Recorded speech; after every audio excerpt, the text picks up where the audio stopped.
Okay, nearly about to live stream.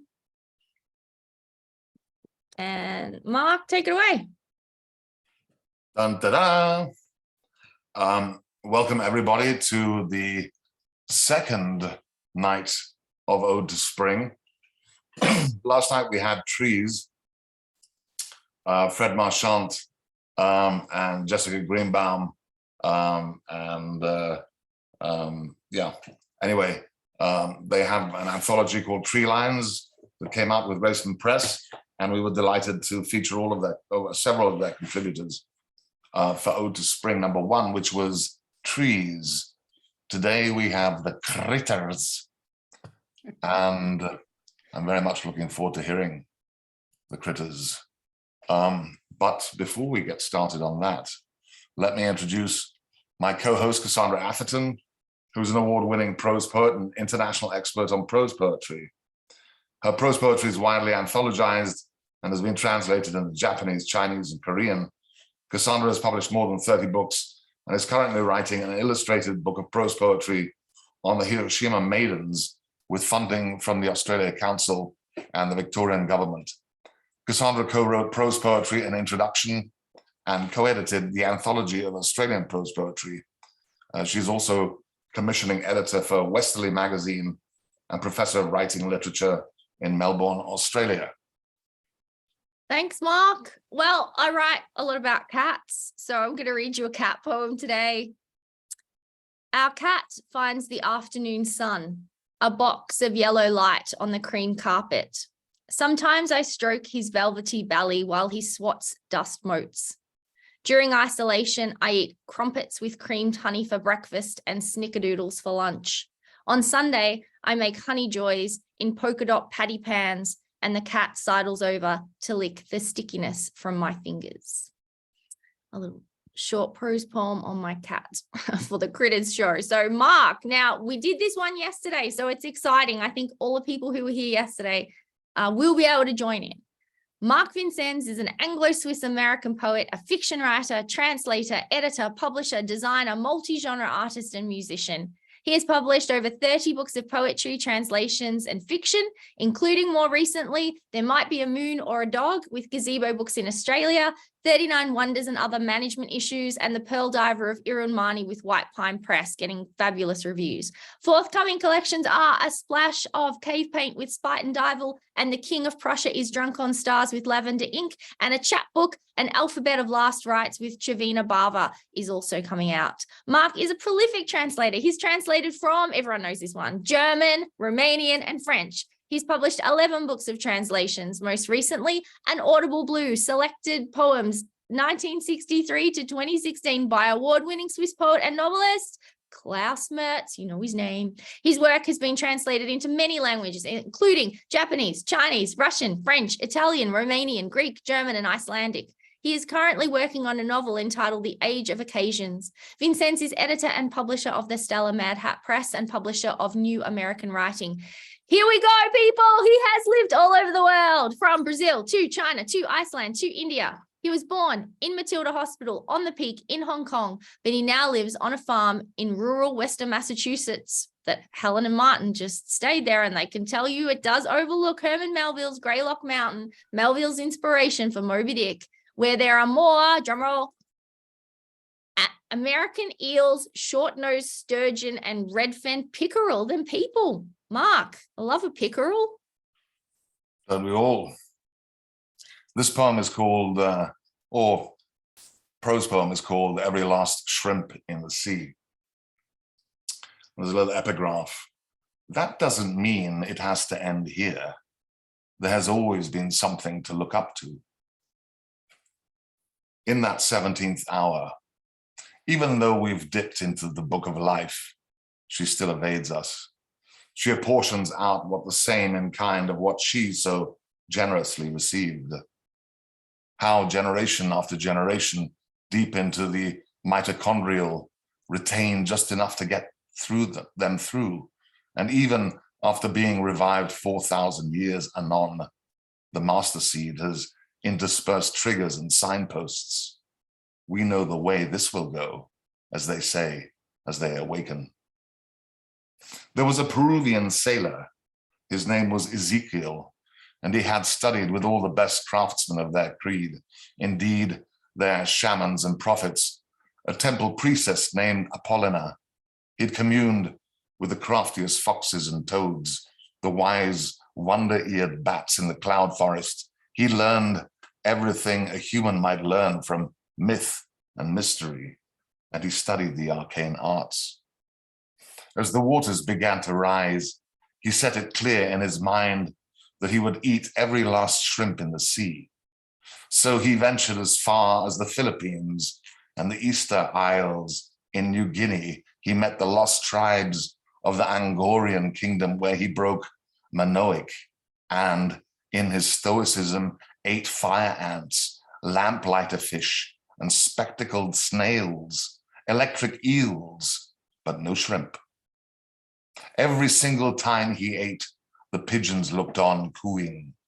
They didn't pass judgment or their shrewd estimations, but they pointed him toward the coast and reminded him that the last of the shrimp was still waiting to be eaten. In that 17th week, far up in the north, near the lost Norwegian Isles, he banked the shore and rubbed elbows with a meteorologist. He'd said the orcas and the seals had guided him here. The meteorologist explained that they hadn't seen shrimp in 7 generations, that they contented themselves with razor clams and parrotfish. The sailor didn't move from his spot. And even when the polar bears descended upon this place and ate the meteorologist, the sailor still stayed and prayed and tossed his hexagonal dice. For decades, this went on until one fine day he sensed the sand in his toes. In that uneven year, many years later, before he died, back in his hometown in Peru, his wife asked him if he was finally satisfied. And he will say he ate the last shrimp in the sea with a dash of lime and chopped shallots, that the shrimp was grilled on coal from apple trees, and that he shall never forget that flavor until the day he passes on to the other side of the park fence.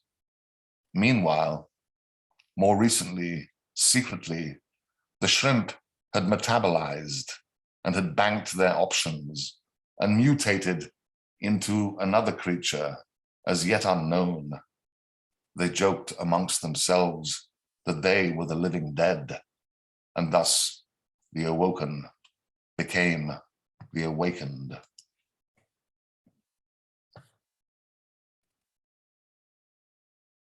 And I'm delighted now to introduce the first of our wonderful features today, Martine Bellen, whose recently published poetry collection is An Anatomy of Curiosity from Mad Hat Press. She is the author of 9 other books, including This Amazing Cage of Light, new and selected poems from Spite and Dival, The Vulnerability of Order from Copper Canyon, and Tales of Murasaki and Other Poems from Sun and Moon, which won the National Poetry Series. She's a contributing editor of the award-winning literary journal Conjunctions. Martine has been a recipient of the City Arts Corps Grant, Ocean Queen Arts Fund, New York Foundation for the Arts Fellowship, and received a residency from the Rockefeller Foundation at the Bellagio Center in Bellagio, Italy. A poem from her recently released Mad Hat book, An Anatomy of Curiosity, is forthcoming in Best American Poetry 2023. Thank you, Martine, for joining us. Thank you. Thank you, everyone, for being here. Thank you, Mark and Cassandra, for curating this reading and for including me. And thank you, Mark, for publishing An Anatomy of Curiosity. And a shout out to James Graham, who is the artist of the cats on the cover. Talk about critters.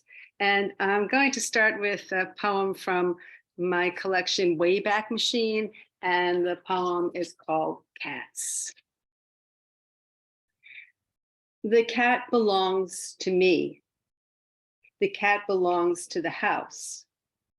The cat belongs to the other cat. The cat belongs to itself. The cat belongs to the forest. The cat belongs to the bird and mouse. The cat belongs to the mountain lion. The cat belongs to no one. The cat belongs to nothing. The cat belongs to everyone, everything. The cat has a name that I gave it. Everyone knows the cat's name is not its name. It is my name for the cat. Sometimes the cat refuses to acknowledge this name, and sometimes the cat plays along with the life I've created for the cat. Sometimes the cat pretends that it doesn't live in a realm different from the one that the cat and I live in together. The cat has needs that must be met for the cat to live in my house, though most of the cat's time is spent elsewhere. I invite the cat to live with me so I can perceive some of the elsewhere in which the cat spends much cat time. The cat shares what I can't see by maintaining an existence in my house and by responding to the name I gave the cat. I know there will be a moment in the circuitry of space-time in which the cat will discard the name and forsake my house for good, and will exist only in the fields I cannot see without the cat living in my house. On that day, I might say the cat has moved full-time into the wild, or I might say meow meow has run away.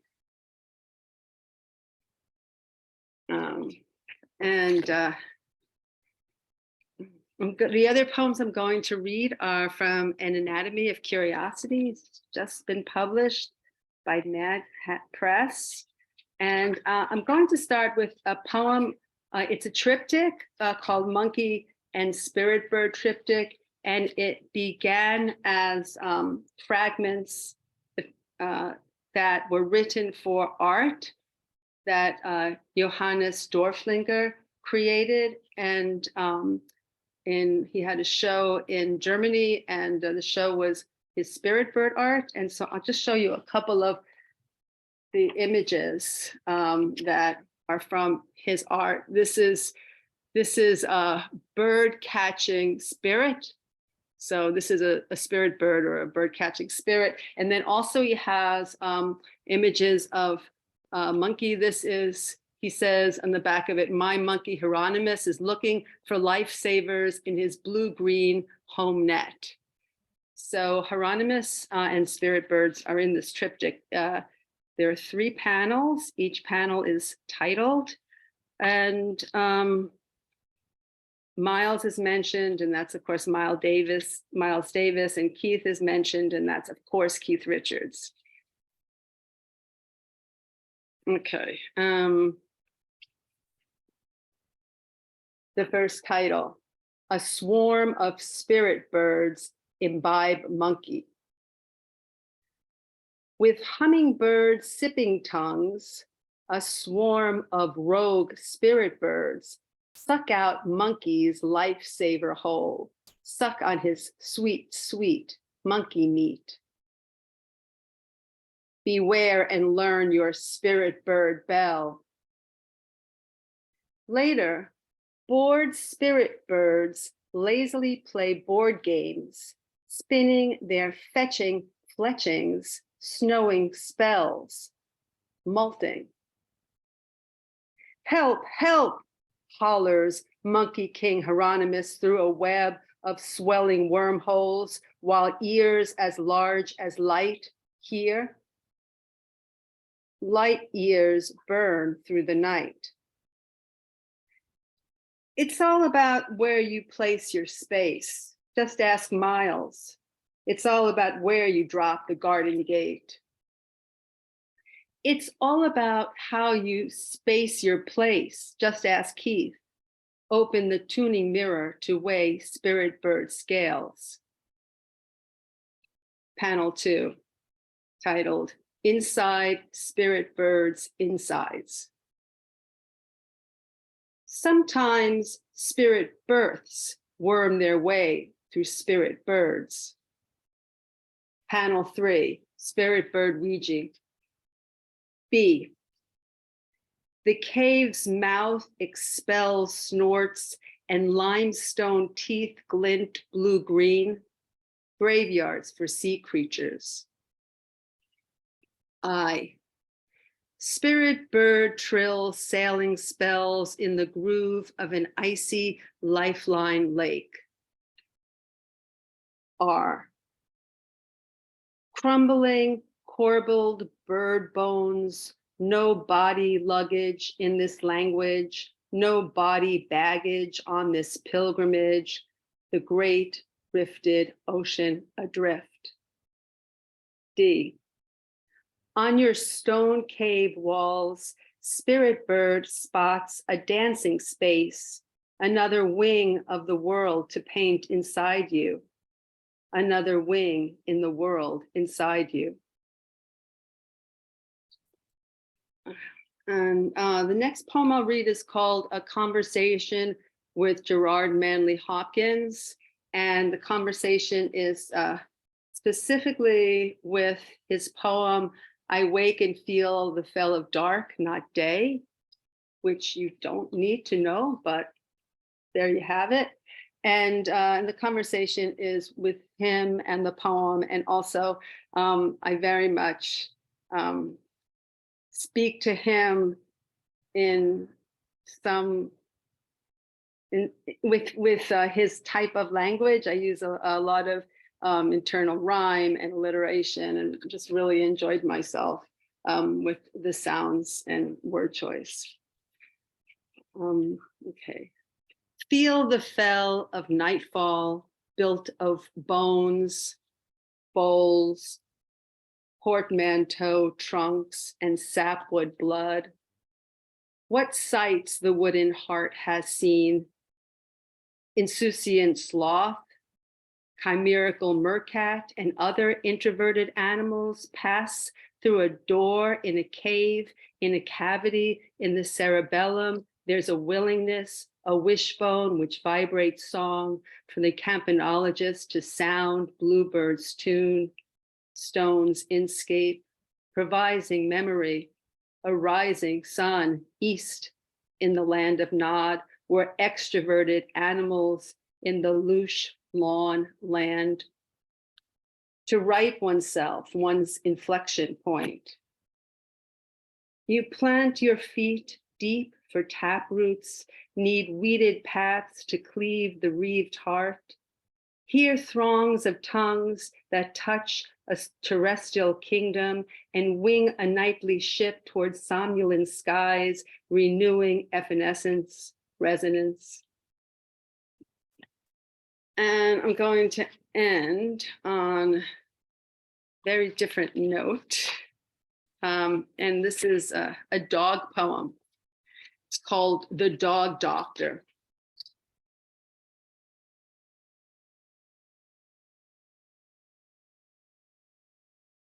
Okay. The dog was oyster gray, a labradoodle with purple eyes. And what a surprise when he turned into my doctor, pressed his hanging ear to my heart, sniffed, then licked my wrist. Your pulse is slow. Let me see your tongue, he said in a dialect of dog that I understood. Pressed his pendulous tongue in my ear. The problem was systemic. The family's circulatory system was underground, like tunnels below Disney World, a subterranean city built for invisible laborers. God was a laborer, had much to build, and many bosses yelling at him for fucking up. Was the biggest fuck up in creation, outside of creation, was my boss, paid me in Bitcoin. The doctor didn't say walk with me, but walk me. A self-regulating theme park, a ream of dreams, collective unconscious themes, popping seams and scenes of happy endings, though no beginnings or middles. There's the implication of surrender. an indication your family has turned into practicing spies. They are whispering when you're in the bathroom, running the water for peeing privacy. They contact control when they believe you're harboring relevant information. Recruiting, which means turning one into a double agent, is your mother's talent. Your father is a handler. They repeat, trust me, at every opportunity. Their brainwashing reprise, trust me, trust me, trust me. I wasn't sure if I was creeping around below the action of the story or if the gods, guardians, and authors, demidogs, were below me, pronouncing judgments under a cone of silence. A dog with a stethoscope and periscope and bad breath. I wasn't sure if I was alive yet at the Waylay station, space station, a dream interrupted by a commercial, or vice versa. The dog slept at the foot of my bed, my guard, my guardian wolf. Morning was his time to whimper and be walked. Sometimes at dawn, I'd watch him dream me, his paws prancing in space. I looked down and a giant hound was howling and I was the moon helping a drunken poet with his verse, though he kept falling asleep mid-line, and when he'd awaken, he'd shake his fist at me, curse me for my laziness and light, though I was Dickinson's beryl stone beauty with never parting lips of amber. My secrets would not be shared with a numbskull. He looked up and a giant hound was above him on the operating table, had superpowers, was able to cure devastating afflictions. Although the Hound MD slept 18 hours a night, sleep was not a concern when he was dressed in his dreamy lab coat. He tramped to the toilet and strategically dipped his mouth instrumentation in the fluid. Then he pressed his tongue into the patient's ear, scouring for treats and magical sounds. Thank you. Thank you, Martine. And I'd like to remind everybody, in case they don't know about it, tomorrow at the Jefferson Market Library at 6 p.m., Helen and Martine will be reading together, and also Jeffrey Cyphers Wright and Martin Figura. It should be quite a show, a book release for 3 Mad Hat books, yeah. But now we move on to another poet, John Wall Barger, whose 6th book, Smug Mother, from Palimpsest Press, came out in the fall of 2022. His book of lyric essays on poetics and cinema, called The Elephant of Silence, is coming out next spring with LSU Press. He's the contract editor for Frontenac House and teaches creative writing at UArts in Philadelphia. Welcome, John. Hi, thanks, Mark. Thanks so much for inviting me. Can everybody hear me okay? Oh, yeah. Awesome. And Viva Mad Hat.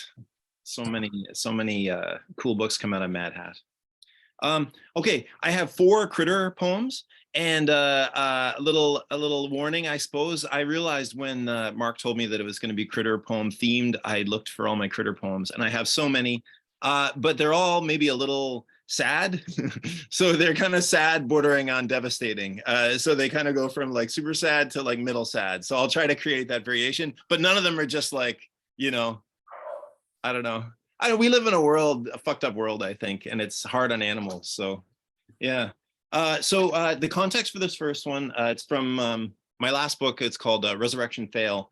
And this poem is called Dog Songs. I think Mary Oliver had a book like that, but anyway, this is different. The context for this, I'll just say real quick. Do poems have spoilers? Maybe not. I'm gonna spoil it right away.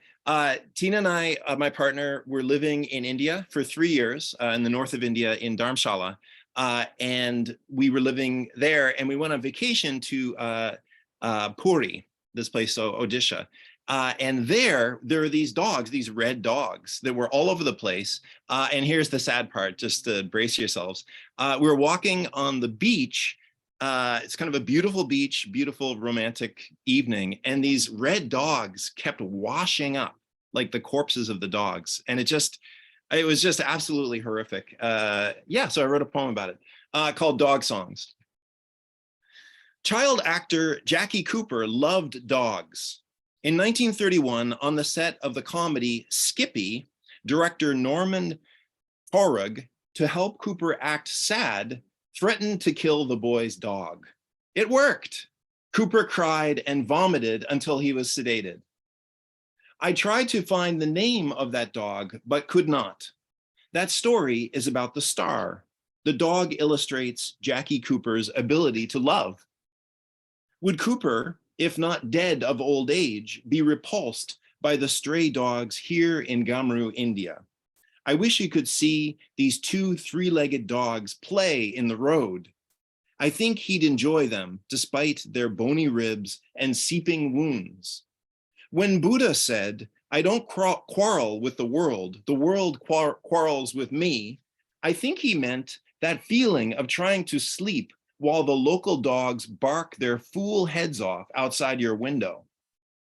On holiday in Odisha, Tina and I were delighted to meet the red dogs of Puri.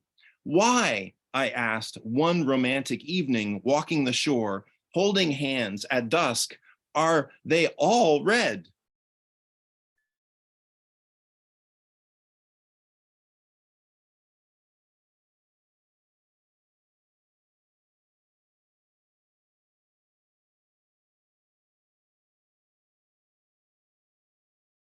Is it just me or did he freeze? Are you back? You froze for a second. I froze? Yeah. Oh no. You're right after why are they all red? Oh, Why are they all damn. red? Yeah. Why are they all red? Oh no. We missed the punchline. Okay. The Chichimecs of Oaxaca believe when you die, a dog helps you cross the water to the land of the dead. I don't know, Tina said, as puppy after puppy washed up beside us on the surf. Now I had to relive that twice, that horrible ending. God damn. Anyway, sorry about that. Okay, I have 3 more poems. One of them is maybe less sad. So this is again in India. This is, I don't know if Mark, you said Smug Mother. Anyway, it's called Smog Mother. The book, this is my last book of poetry. And this is called By the Halal Chicken Shop. And let me just say a brief kind of introduction. My partner, my wonderful partner, we're here in West Philadelphia. Hi from West Philadelphia. Beautiful sunny day today. Because she's going to Penn, University of Pennsylvania. And you guys were talking about philosophy. She just defended her dissertation and passed. So yay, Tina. Yeah, I think that makes her a philosopher. I think I just woke her up. I am screaming in here. Okay. So this is a kind of love poem to Tina. Her name is, she's from Finland, T-I-I-N-A, Tina. Yeah, maybe the plot will come forward here. So it's called By the Halal Chicken Shop. And I'm driving a motorcycle in India anyway. As I'm driving, Tina hops off the Enfield in traffic, trots into an alley after a hurt puppy. I find her in a doorless, burnt out room. 3 or 4 small boys smiling. One of them tilts up a charred bed. Under it, puppies gnaw the body of a dead brethren, as if nursing.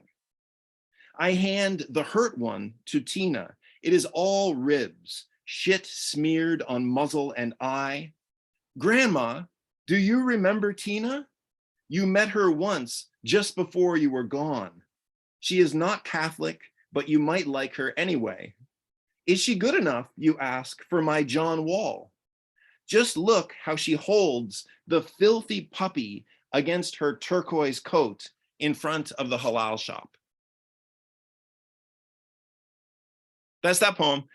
So I have 2 more. And this one is called, sorry, I'm not letting up here. They're all sad. This one is called Dead Calf by the Road. Yeah, so here's the plot of this one. I'm riding my motorcycle in India and there's a dead calf by the road and I get out and have a look at it. Maybe I didn't need to say that. It's called Dead Calf by the Road. On gravel, guts sliding out of the bowl of itself like oatmeal, tailbone a white hammer obtruding the soft kid skin, head tucked in as if napping. I pull the heavy Enfield off the road. Crows on the back of the calf flap off. Out of the church, in the hollow behind my right eye, I see the crows on their branches, heads cocked, itching to feast. It is worse because the calf did not carry a gun to school or insult her friends, but just walked very gently beside her mother. They didn't tell her, they don't tell you about dying on a road, crows, the only flags upon you in a hornet song wind. Okay, just one more sad critter poem. Thanks for bearing with me. I'm so sorry if I'm doing any damage to your wonderful psyches. This one is called, I'm gonna read one more, and it's, okay, again in India, and I'm on the roof of the house with my friend Blair, sipping tequila, and it kind of asked this question, which maybe us poets ask a lot, which is like, or anybody asks, I guess, anybody with a brain maybe, like, is it okay to feel good while shitty things are happening in the world? You know, like, are we allowed to have a nice afternoon here on Zoom while there's that fucking patch in the Pacific strangling all those animals? You know, is it okay? Is it cool if I have a nice evening and have a sip of wine, you know, while all this shitty stuff is happening? Anyway, so kind of ask that question. I keep ruining them, I guess. Sipping tequila with a friend on my roof under the cold blowtorch moon. I'll stop with this one. A whirlwind of joy rumbles utterly quiet just above my head, while the puppies, the mangy feral puppies on the stairs behind our house shiver in the cold. What does it say about me that I can feel joy while bad things happen? Is joy a thief climbing in the window we should clobber over the head? As Achilles and Briseis in their war tent pour goatskins of wine on each other's faces, Hector drags Patroclus over the rocks. Even as I lean over this poem, my friend is being torn to rags by AIDS. Each morning I lie in the grass in feverish sunlight as the mud-slathered puppies, little horses, gallop all over me and trot off delighted to forage the river of garbage for food. It is forbidden to love hurt things more than nature does, but joy is the taproot. We are allowed to feel it. From my roof, I hear them yipping, that satiric chorus, the bliss born of agony. Thanks, folks. I've been enjoying all the poems. I look forward to all the rest. Thank you so much, John. Hi. Next, let's go with, we're gonna hear from Anne Elvey, who lives and writes on unceded Boon Wurrung County in Seaford, Victoria. Anne's recent poetry collections are Leaf from a Liquid Amber Press and Obligations of Voice from Recent Work Press. Anne is inaugural managing editor of Plumwood Mountain Journal until 2020 and is a former editor-in-chief with Melbourne Poets Union. Anne is an adjunct research fellow in the School of Languages, Literatures, Cultures and Linguistics at Monash University, and an honorary research fellow at Pilgrim Theological College, University of Divinity. Welcome, Anne. Thank you, Mark, and thank you, Cassandra, for inviting me. Can everyone hear me okay? Yeah, absolutely. Good. So yes, as Mark said, I'm here on unceded Boon Wurrung country in Bayside, Melbourne, and I'd just like to honour the ancestors of this place and to pay my respects to elders past and present, with hope for future generations. How do our lives intersect with the lives of other kind when we pay attention, if a little slant, to their worlds and not always grounded in our own? How do other critters exercise a moral call on us? I'm going to begin with a poem from Obligations of Voice. It refers to a former president of the US and former Prime Minister of Australia. So there's a couple of references. The thumbs up in the title and the how good is it come from our Prime Minister, not the current one. So this is from 2020. Thumbs up for a no news day, said the wattle bird. Nothing, and yet the said of a tree, where a wattle bird shrieks that there's nectar at the hub of a spiked bloom, scarlet as a signal for emergency, and soft, like time slowed to the pace of a moral mist, when all at once apocalypse arrives in desiccations that had seemed deferred. No news, which is not fake news, but this scorching of control. Another hottest day on record, when conscience mollified is trumped and peachy. How good is a parliament of guess, while wind again says gum, and on cue, a wattlebird replies. And I'm going to read one poem from an early collection called Kin. And I think, yeah, this is, well, it's obviously on the tragic side. So it's called Echoes, was originally written for Kate Rigby and Deborah Bird Rose.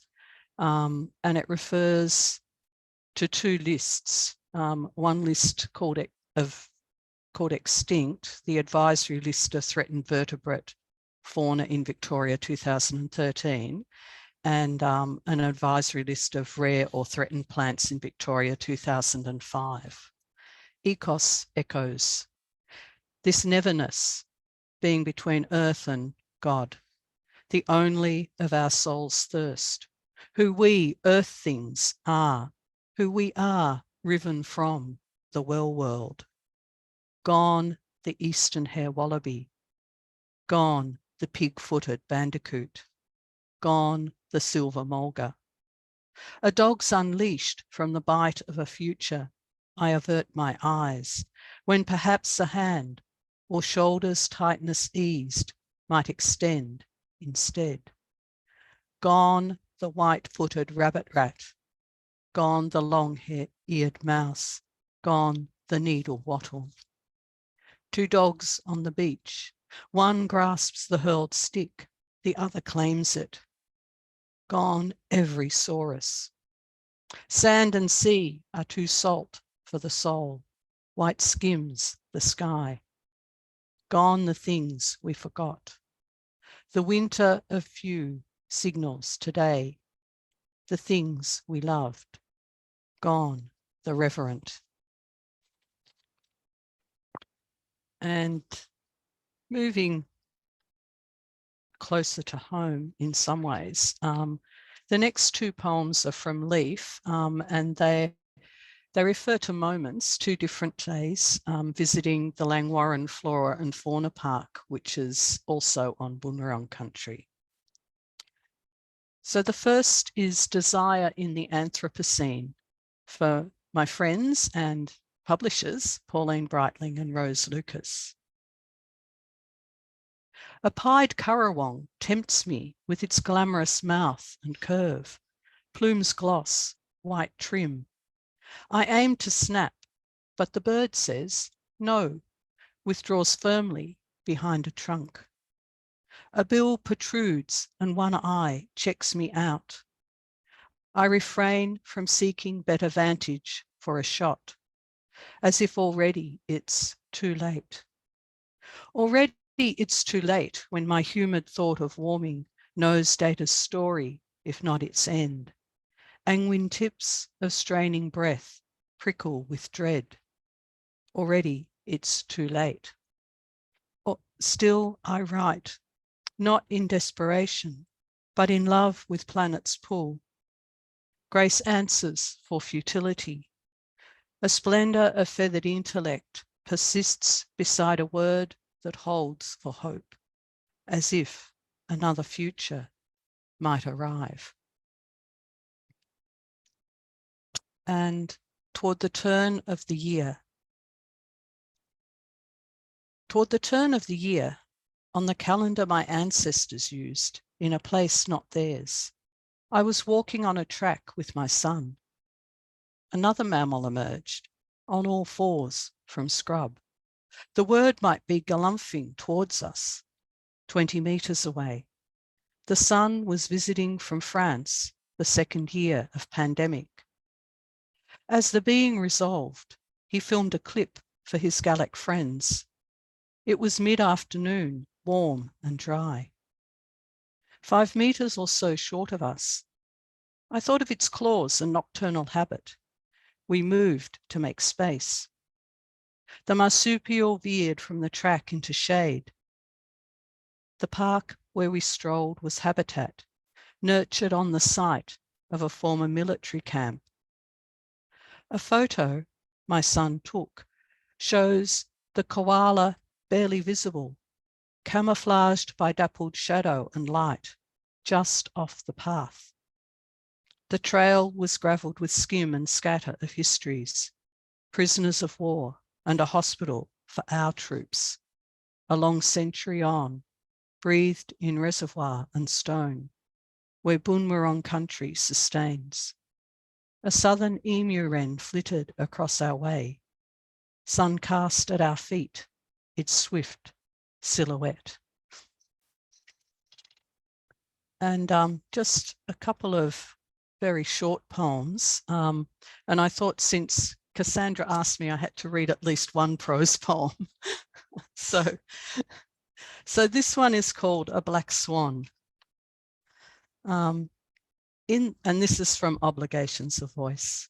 In these moments, the air rings, and death walks about the garden like a pigeon who picks through dry leaves by day, or a possum that clatters each night across the tiles. Then the globes are neon, and the TV's black box clunk whirs on record. There are flights, stairs and wings, the ascent of years like a gospel's clothes or acts that open, as if we might have made a difference in the chance of being otherwise. A parent lies in the aloneness of delirium, and as if Alexis Wright had summoned it, a black swan seemingly glides, webbed feet paddling hard unseen, on Port Phillip Bay, not far from the Seaford shore, just north of McCulloch Avenue and the new boardwalk through the scrub. Then all that tames what might have been is now and gone, a mortal taming of the wild accident of love. And I'll just finish with a short poem from Leaf called A Moment Outside. And it's just one of those many moments I guess a lot of us experienced during lockdowns. So a moment outside during lockdown. Weight of a bee on a rosemary flower. Blue tilt of gravity. The grain is my body's hope. Born on these limbs with hair-caught pollen of the given, its load, its shift.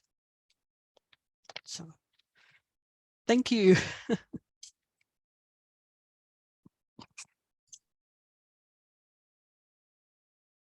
Thank you so much, Anne. That was amazing. Fantastic reading also. Next we hear from Alice Pettway, who is the author of Dawn Chorus, out from Salmon Poetry in 2023, Station Lights, Moth, and the Time of Hunger. Anne's poetry has appeared in Agni, Poet Law, Rattle, the Southern Review, the Threepenny Review, and many other respected pubs. She's a former Chulitna Artist Fellow and Art Omi, a writer's resident, habitually on the move, Alice is currently in transition to a new home in Santiago de Chile. Welcome, Alice.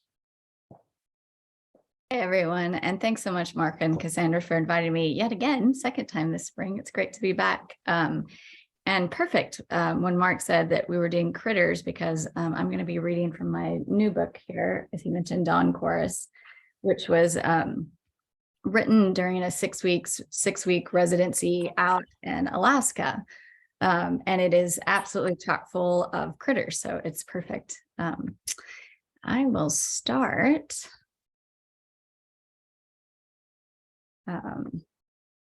This one is titled, I Have Always Been a Whale. I have always been a whale. I have always been the fish in my own mouth, the minnow rising away from my throat toward the surface. I have always been the birds gathering in from the far sky to snatch myself from the water, the feathers around my eyes wet and salty. And none of these, too, so many things I have forgotten to be over the years, or forgotten I was. The chair on the front porch, rocking with the wind, or the small stone under the alder tree, the well pump filling up with iron, the give of an old log underfoot. But I am remembering now, like fingers in warm water after a cold afternoon.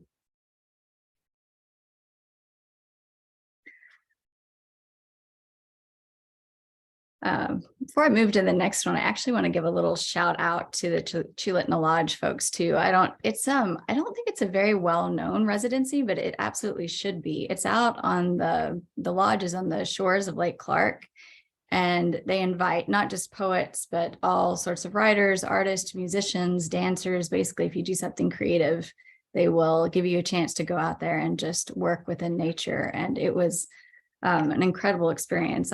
Mark knows I'm not the most prolific writer, and I actually completed this whole book in the 6 weeks out there. So I think it's, I would just encourage everyone to apply who loves being out there in nature, because it was an incredible experience. So I actually grew up in Texas. I've lived all over the world, but I had never been anywhere that had loons until this time in Alaska. And I don't know how many people in here have been around loons, but it is the most haunting sound in the world. And I would wake up, I was actually living in a yurt right on the shores of the lake this whole time. And one morning I woke up and could just hear this call and didn't even know, I'd never heard a loon before. I didn't even know what it was. And it was almost like being transported into another world for a little bit. So this poem is called, obviously, The Loon. A whale is coming from the lake. It comes across the water again, and now again, and now, washing up on the shore like wind. I have been looking across the bright surface all morning, and still the whale comes from the mouth of the slow-moving clouds. There, in the middle, finally, one black stalk of a neck, a scratch in the pale blue sheet thrown across the valley. A loon, wailing still, twisting its eye toward me and away. How could I have missed it for so many hours? The white slash across the throat, origin, destination, the same familiar searching.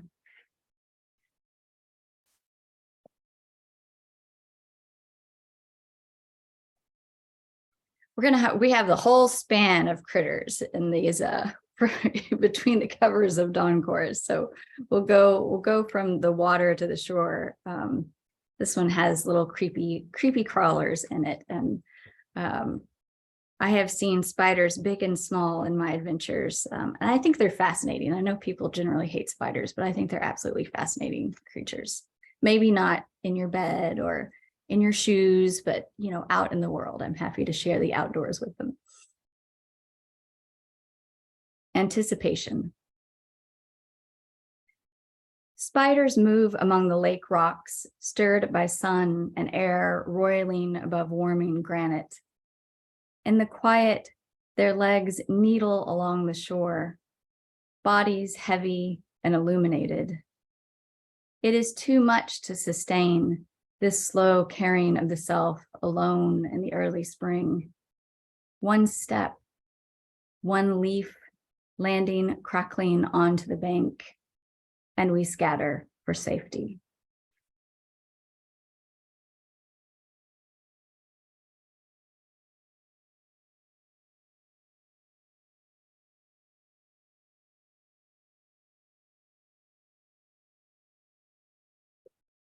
I feel like there's been a fair amount of darker poetry about nature, and this one gets a little dark. I don't want to be left out. We'll go to a little bit more desolate place with this one.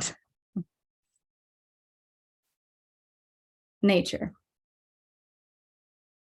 Mid-morning, the wolves came, and the caribou poured like water over the mountain, knowing they were caught already. And the pack laughed and ate the herd's tongues and livers, picked bloodied teeth and threw back another whiskey. Poetry turns wolves into people, but they are not. They are wolves. And what animal would eat the worst bits when the best are there for the taking?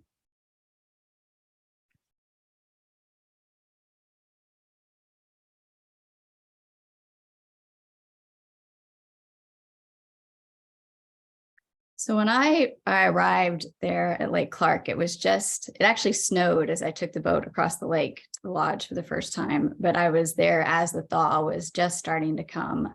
And so there were no bears when I first arrived, and then there were an awful lot of bears by the time I left. And they, of course, made their way into the book as well. In early spring, the skin of my lids is thin as birch bark, peeling slowly back to reveal the tired orbs of my eyes. I lie on my fattened side, a close curve in the den. In the hollow between thigh and belly, a new self is growing. It is toothless now, barely furred and suckling often, siphoning my bones of nutrients. In the summer, I will be older and more tired, dead maybe, but it will be alive.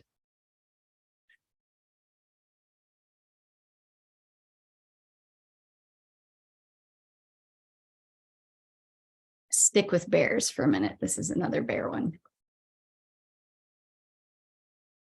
The dead of winter. It couldn't have been the dead of winter when the bear broke the window, found her way to the kitchen, and sat in the dark with food mounded around her, kneading her claws into the counter with the pleasure of it all. Bears den in winter, even though I picture January air slipping in behind her like a new cub. It must have been autumn when the pane cracked in the early morning. After she knew too much, boxes plucked from cabinets, ripe tomatoes from the shelf, she came back often, pressing her nose against the plywood nailed where the glass had been. They heard her outside, saw the board flex with the weight of her skull. Then one day, after mopping and before splitting wood, they killed her, knowing she would always be there on the other side of the wall, asking to come back inside.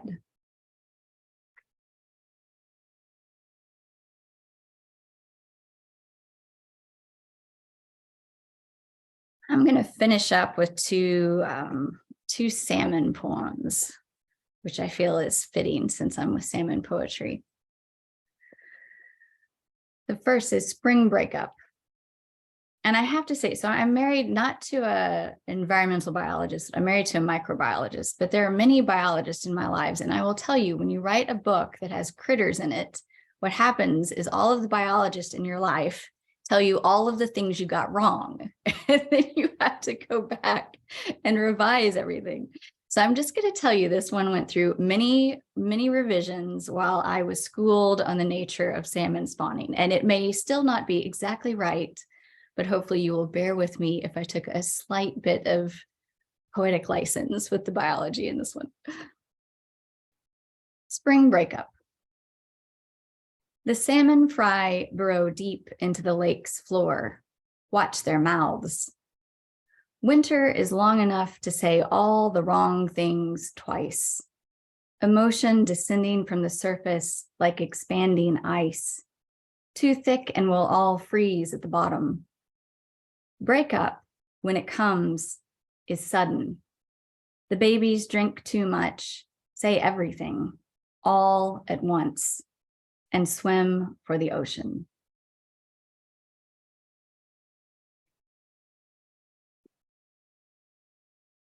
I will end on this one called Sacrifice.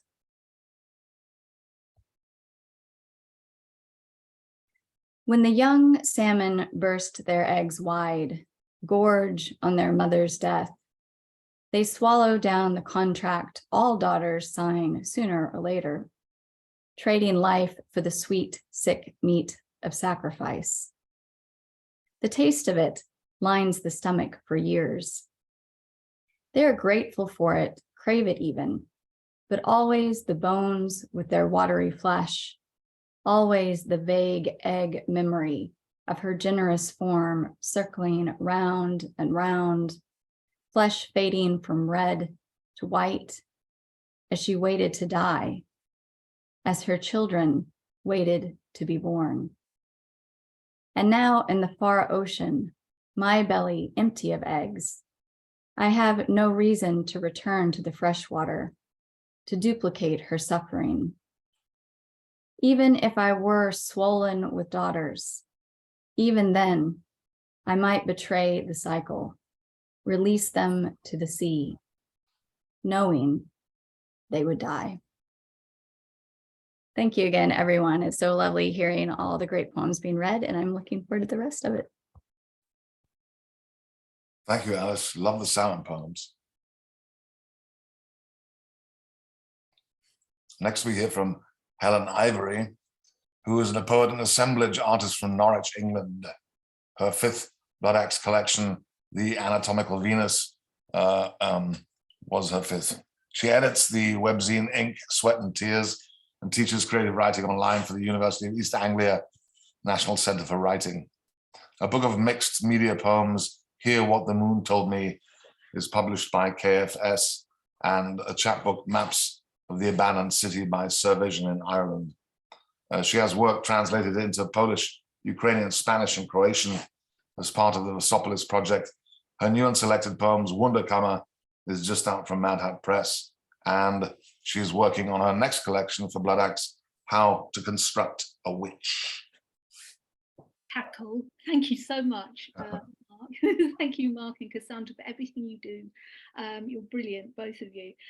So that wasn't supposed to be a rhyming couplet. I'm going to be reading some poems from this book, Wunderkammer. Thank you again, Mark. So this is a new and selected poem. So the first poem that I'm going to read it's among the first I ever wrote, which is, I mean, it's terrifying because it was probably about 30 years ago.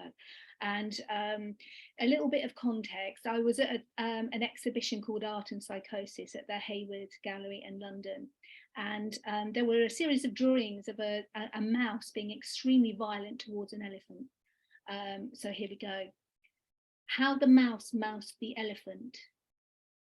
I have devised a wonderful account of how the mouse moused the elephant. While thinking for some time about this, as I've done many times before, I came up with a perfect solution. To describe my theory, I have used drawings that work like cartoons in comics.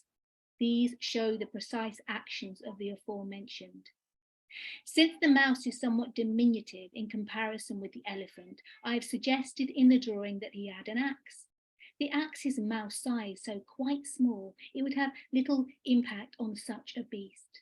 Another problem. But the beauty of my plan, as the next picture shows, is that when the mouse actually mouses the elephant, he gets bigger. The only way to mouse an elephant is manifestly to stay in proportion with it. In the drawing of the actual mousing, I wanted to use red paint to show it graphically. HB pencil is not dramatic enough for such a scene. Alas, I feel that some of the violence has been omitted, but I was not allowed any more materials. Given the right tools, I'm sure I could more strikingly illustrate my point. Are you hearing me okay? Is it all right? Because I'm in a hotel room and this kind of audio, yeah, I'm not quite sure. Anyway, so here we go. So this poem, if you've ever grown things and tried to in a kind of walled garden or anywhere, and you try to get it early before the birds and the critters and everything around it starts eating it before. And this is a little spell maybe. Stealing berries from the birds. You must ignore phantom magpies that eye up the broccoli. You have no business with them. You must ignore the rising sun, the orange sky, and any other prettiness. Dueling pheasants should not bother you. It is essential that every nerve is alert. Beware the setting moon, the warning clack of blackbirds. Lie low, keep your ear to the ground. Avoid the morning dew. Carry a silver dish. Martin, can you close the window? We're in New York City at the moment. It's getting quite wild outside the window. Oh dear. So okay, I grew up with cats. We had loads in the house, and some of the cats were real, and we had ghost cats apparently. I didn't see any, although everyone else in the house did, and so did the other cats. So also a little bit of background in this, my parents shouldn't have been married, so there's a bit of arguing in this one. So, nights.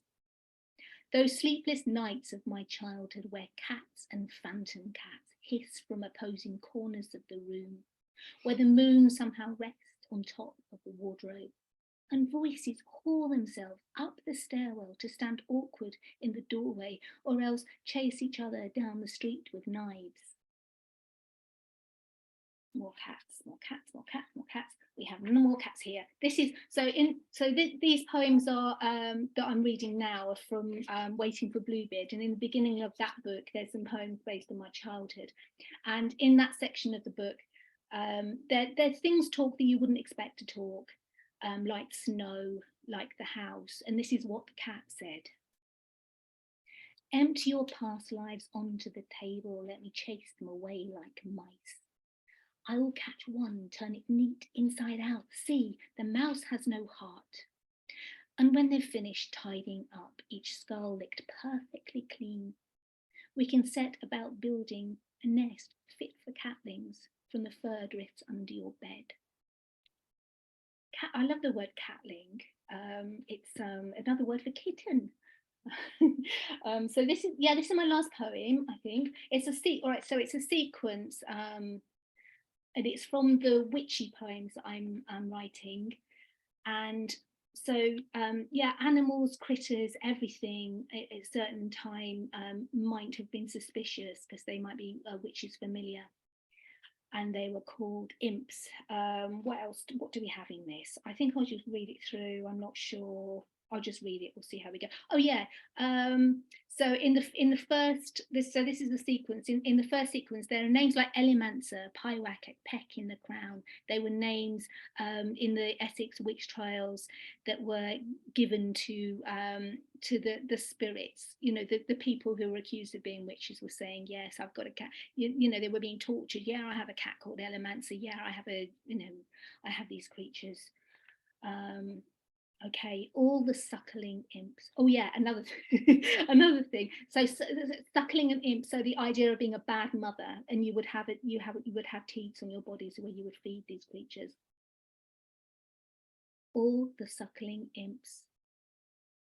Summon your children by their given names.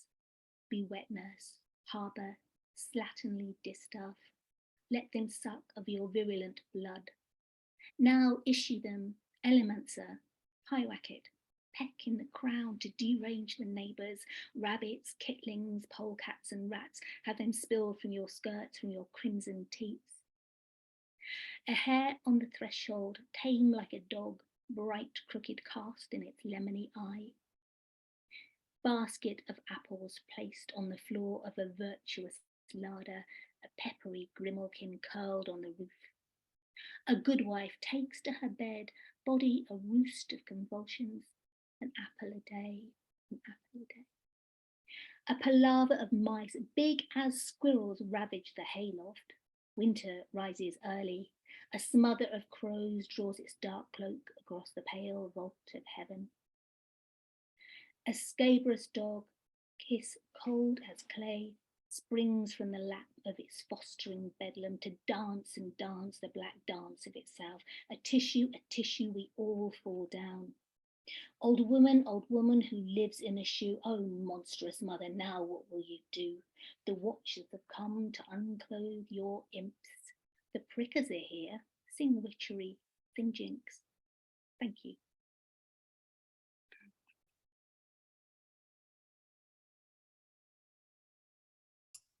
Thank you so much, Helen. That was a fricassee of spells. And next we hear from John Kinsella. Are we ready to hear from John Kinsella, Cassandra? Yeah, I'm gonna do my technological thing. He's in Germany and he has a curfew, which means he can't make any noise after a certain amount of time. So he couldn't join live because he would be too noisy. So I'm going to attempt to share screen. If you want to read the bio, Mark, while I set this up, that'll be cool. Sounds good. John Kinsella lives in Balladong, Nagaland at Jan Tree Gully in the Western Australian wheat belt, and went to high school in Yama Land in Geraldton, and has also lived in the US, UK, Ireland, and many other zones. His recent publications include the poetry volumes The Weave with Thurston Moore and The Ascension of Sleep Collected Poems, Volume 1. His story collections include the award-listed Pushing Back and Old Growth. His memoir, Displaced, A Rural Life, was published by Transit Lounge in 2020. Here's John.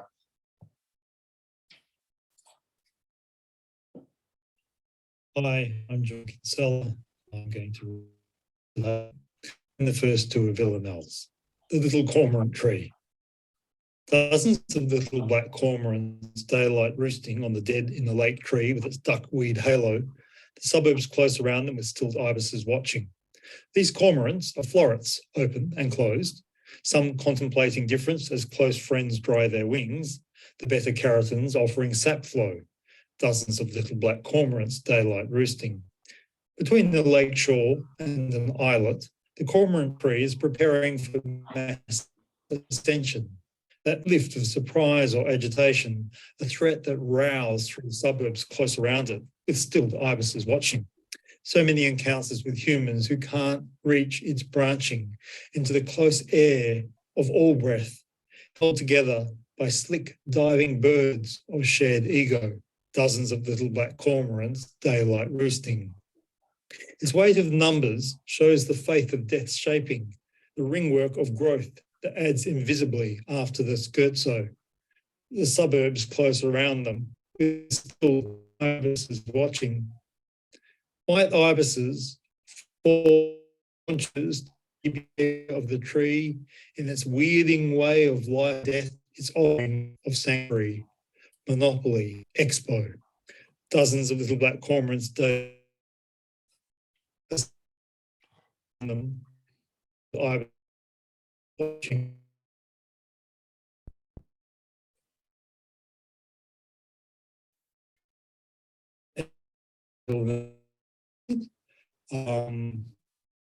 It's called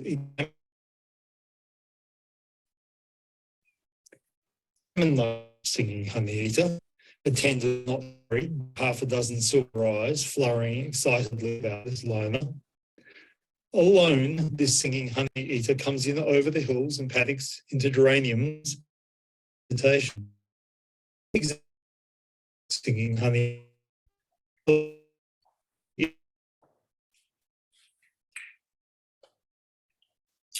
I see. I see. It all lands on me in the end, doesn't it?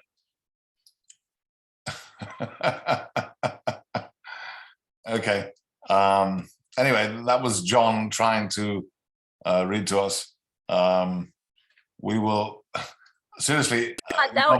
You won't believe it. Dropped out. It's okay. You won't believe it, but literally, and I know where he's living now in Germany. He's living in Germany in this apartment building, and they have very, very strict rules about when you can take a bath, when you can, you know, take an SHIT, all sorts of things like that. So I probably the police would arrive if, you know, he was to do lip balm. So we understand that he had to send video. But yeah, anyway, we're working from Germany via Melbourne, via Queensland, via the Berkshires. So excuse us. The tech didn't quite work today. I should be able to get it back on. Hang on. But anyway, All right. we still have an open mic. Nice. No, let's skip that. Let's skip that. Hang on. But what if it happened? Hang on, I've got him back. No, let's skip it. Let's skip it. Let's No probs. let's move to the open did- mic. All right, that was dramatic. First up for the open. Now, you know the rules of the open. Mark's getting strict with us all here, people. One poem, got to be on theme.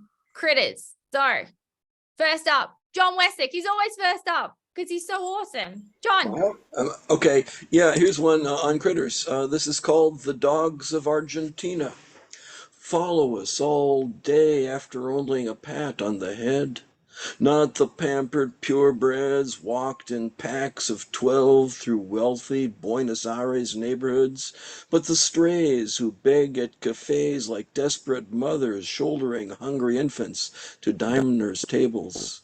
Eduardo, the German shepherd, sticks by our heels through the streets and parks of Vija Hessel and growls when scratching his back against bushes. What do I owe him for such loyalty? A plane ticket to America, space on my living room floor? He rests a warm paw on my leg when Lauren goes to buy him a snack and receives the empanadas with grace and a dainty reach of the tongue. What of the dogs who do not accept poverty with humility? Zulu jumps, leaving paw prints on our shirts and tears across the street to steal plastic bottles from the trash for rough and tumble games of tug of war. Sharp teeth millimeters from naked fingers. Charismatic with a gray Che Guevara beard on his muzzle, Zulu inspires the other strays to gather like demonstrators, waving red hammer and sickle banners. Landowner dogs bark wild with rage behind fences.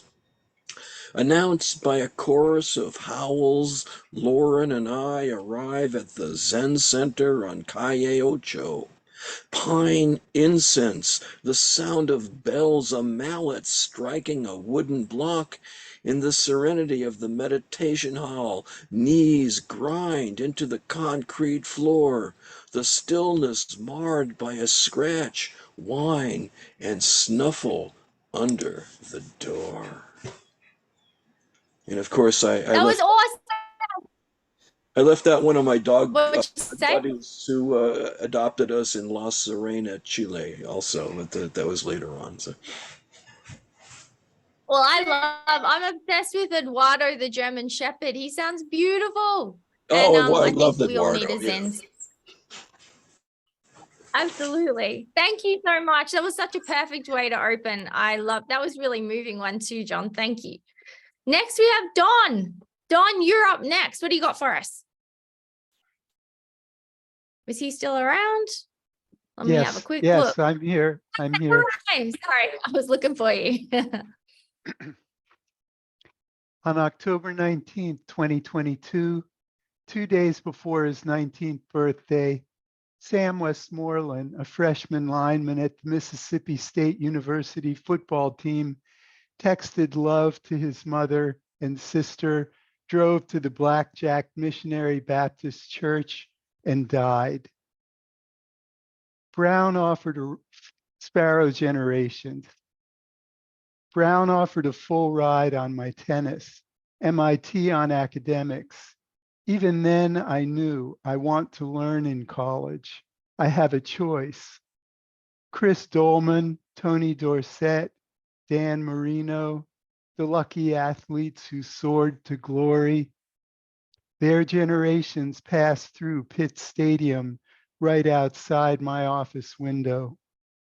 I marveled as the Coliseum was demolished, and one early morning at the end, when no one else was looking, the facade with the entrance gate fell, the last grand relic to come down, broke the street and the sewer beneath, and I finally understood that choice I made at 16.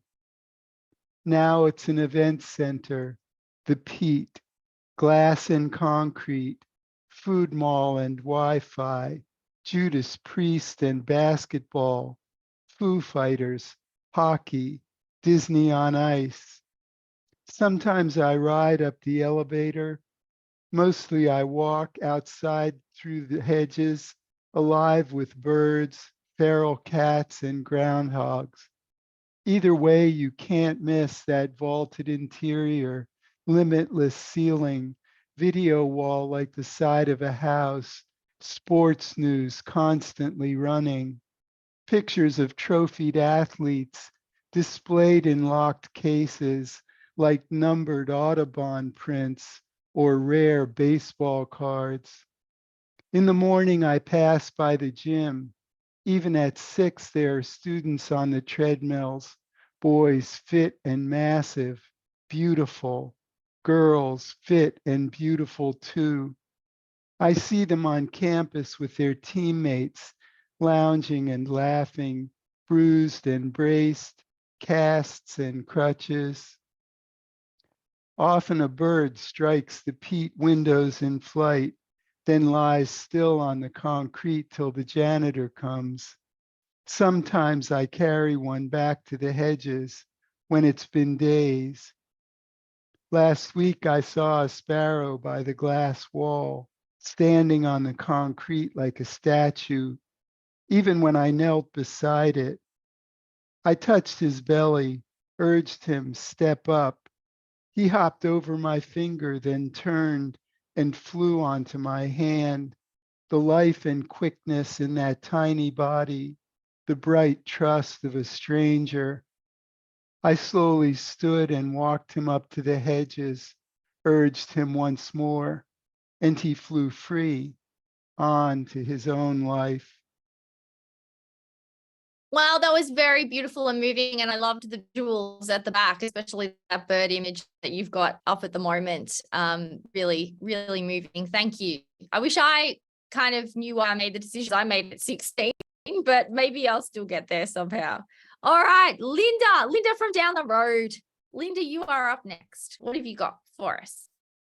Okay, so basically this poem has critters in it, but it's a musical poem about a walk I take in this wildlife sanctuary. So anyway, it's musical and has critters. When silence breaks, a voice rides on windblown leaves, no rushing or harsh refrain, no howl of night or bitter bane. Instead, a hollow, alto tone of oboes, bass, baritone, woos all along this rooted path, a rotted branch, carved epitaph, trickling creek, rustle of bird, a mole, a vole, their holes unearthed. Across the trail, a fallen tree, condemned by owl's obscurity. A voice, melody is heard, flute, clarinet, piccolo, in harmony, melodies bellow. A saxophone moans mellow. Throughout the lea and to the glen, a breeze sweeps, deafening. Under the pines, a fern, some moss, anemones wild mushroom sprouts. And as Eve draws near a cricket song, frogs resounding mischief all night long, their mating song. Tumbling hooves of moose crash forth. They stop, wade into a pond where beaver slaps his tail. Alarm, he's gone. Dove deep down, amassing branches, dams his home. As clouds coalesce, moonbeams shine, quietude sleeps on for hours. At last, an owl's hoot resounds. Beaver's dam overflows, its trickling song echoes forth. When silence breaks, a forest grows. Thank you. Wow, what an ending. I love a mole of all. That's my favorite part. But the juxtaposition of the musical instruments and the animals was so visual. I think you should like get like a chorus together and do it. That would be so fun. You're like Thank one of you those so much. Christian choruses with all the Yeah. people with the robes on. Yeah. Thank you. Yep.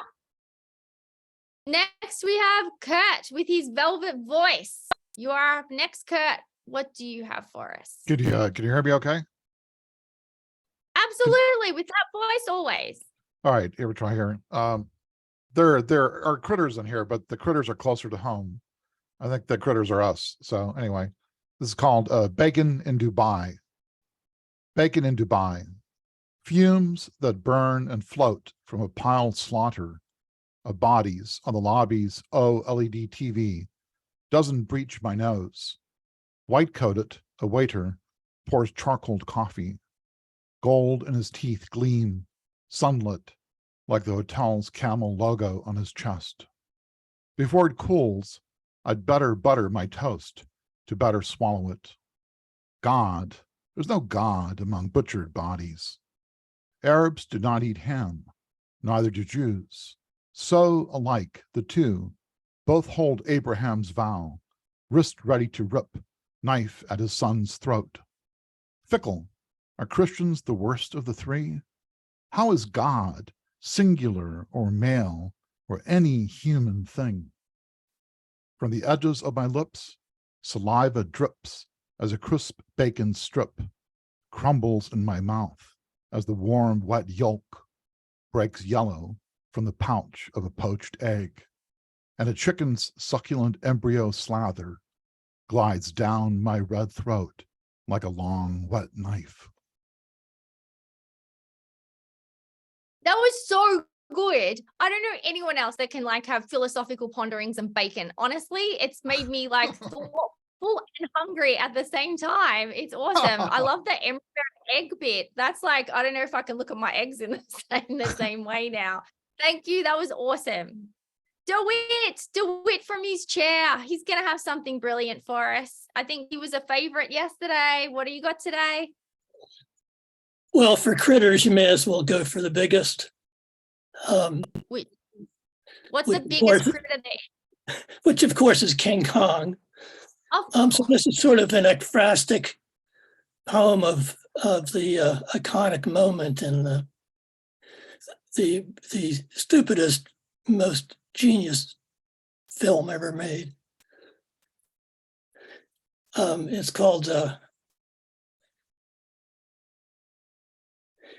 Girl in the Hairy Paw.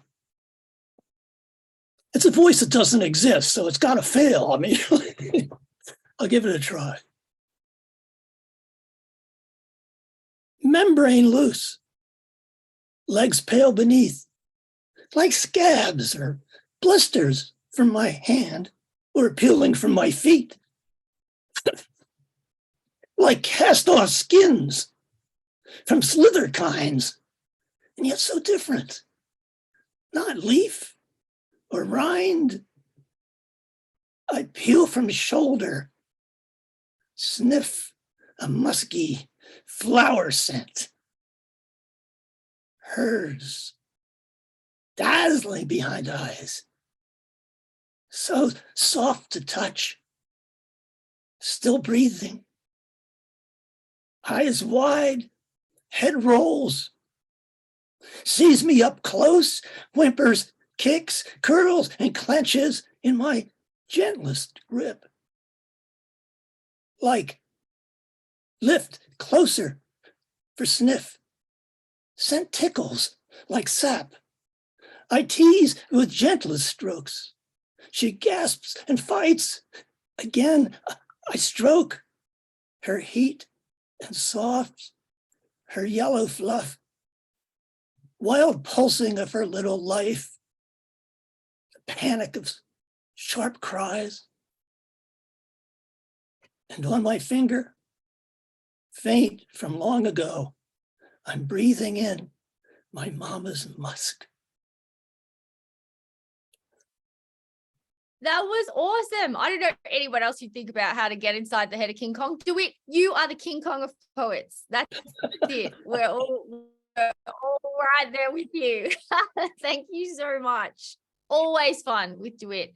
Karen, what have you got for us? Karen read something very beautiful yesterday. I'm assuming we're getting some more beauty today from her. Well, we'll see. I hope so. But I have to, this has some critters in it. And I think this is going to be the third mention of moles and voles that I'm aware of. I know there was one other for sure. So they must have hit a popular moment recently. The poem is called There's No Stillness to the Threshold, which is the title is from a line in The Tijano Considers Seeds by Sebastian H. Paramo. I watch the threshold as it scurries and gather its tails in my hands, use them as if they were reins on a horse. We gallop, threshold and I, gallop into the next hour, the hour of tending the soil. The threshold of the soil is a surface of change, a surface startlingly filled with form. And beneath the surface, a multitude of tending takes place, from roots and fungi and the tunnels of ants and beetles, burrows of moles and voles and chipmunks, their eyes bright in moonlight. I wait with a tenderness filling my heart for all this living I live among, meaning no harm, only tenderness. Soil beneath my hands, I tend carefully until the soul of my heart is stillness at its threshold. That's it. Oh, it was so good. It was beautiful. I love the galloping into the next hour. And not only did you have a mole and a vole, but you got a chipmunk in there too. And I think chipmunks are particularly good to have in there. So that was beautiful. Beautiful last line as well, Karen. We love you in our Lit Balm open mic. We have our favorite to end. We've got Cindy and Bob duo. Who knows what Cindy will have? Who knows whether it will fit the theme, even though Mark's got strict this year with theme. Cindy, what do you got? Well, I have a short poem that's only slightly less silly than yesterday's. Excellent. Kurt rightfully said that Jews can't eat ham, and I'm a Jew, so I can't eat ham, but there's no law that says we can't be a ham. So here goes. I like that segue. Ants in your pants. And it's in two parts. Part one, among the myriad questions in my wondering soul is one particularly burning query, and that is, why do so many poets put fire ants in their poems? And I wrote that after reading an anthology, which every other poem had fire ants in it. And then I added a part two specifically for Mark Vincent. Although I don't live anywhere near Herman Melville's Greylock Mountain, I do live down by a bona fide bay in badass Brooklyn where during the warmer months, there are more fire ants than people. Yeah. Hey, a poet with fire ants in her pants as well as poems. I love that. Mark, you got in there big time. Cindy the badass is now writing about it. Awesome. Okay, we're going to finish with Bob. I put a lot of pressure on Bob because I feel like I take Bob's words with me around for the rest of the day after I eat my embryo eggs that Kurt's made me think about. So while I'm eating my embryo eggs for breakfast, Bob, what am I going to be thinking about for the rest of the day? Because you always have something great from the kitchen. Hang on, wait, stop. Where's the dish? Where's the dishcloth? It's gone. Yeah, well, a new one will emerge eventually. Wow. Okay. The kitchen has changed today, people. All right, Bob, what do you got? Okay, I've written a series of hundreds of prose poems that bounce off of the legend of the serpent in the garden. So this is one of them that has to do with spring, and the critter is the serpent, even though it's not necessarily a tangible critter. It was a serpent who brought spring into the garden. Before then, nothing had changed. The garden was always cold and gray, and the trees always bare. Suddenly there was color everywhere. A warm breeze was blowing and the birds began to sing. The serpent looked at the woman and smiled. The woman couldn't help but smile back. I love the telling serpent. Absolutely fantastic. That's the way we like to think about this. People will. Thank you. You're breaking up. Yes, you are. You're freezing and breaking up, kid. You there? Sorry. Yeah, sorry. So anyway, just to recap, what a fantastic night we've had with our fantastic readers, Martine Bellen, John Wall Barger, Elvey, Anne Elvey, Alice Pettway, Helen Ivory, and John Kinsella, who kind of, freeze-framed himself for a second, but we'll get him back again. Thanks so much for this Critter Day. And don't forget, tomorrow, if you're in New York City, 6 p.m., Jefferson Market Library, Martine Bellen, Helen Ivory, Martin Figura, Jeffrey Cyphers Wright, 4 Mad Hat guys, well, except for Martin, but he's kind of included. Anyway, go and see them if you're around. Wonderful to see you guys tonight. And thanks for celebrating Earth Day yesterday. And well, I'd say, let's call it Earth Year. Here's a quick little poem to cap off with, and it's called Meanwhile. Meanwhile, a meteorite crash lands outside the elementary school. It hizzes and fisses and shudders and spurts. It claims to be able to blow over a building in a single breath. It claims to sink holes just about anywhere it pleases.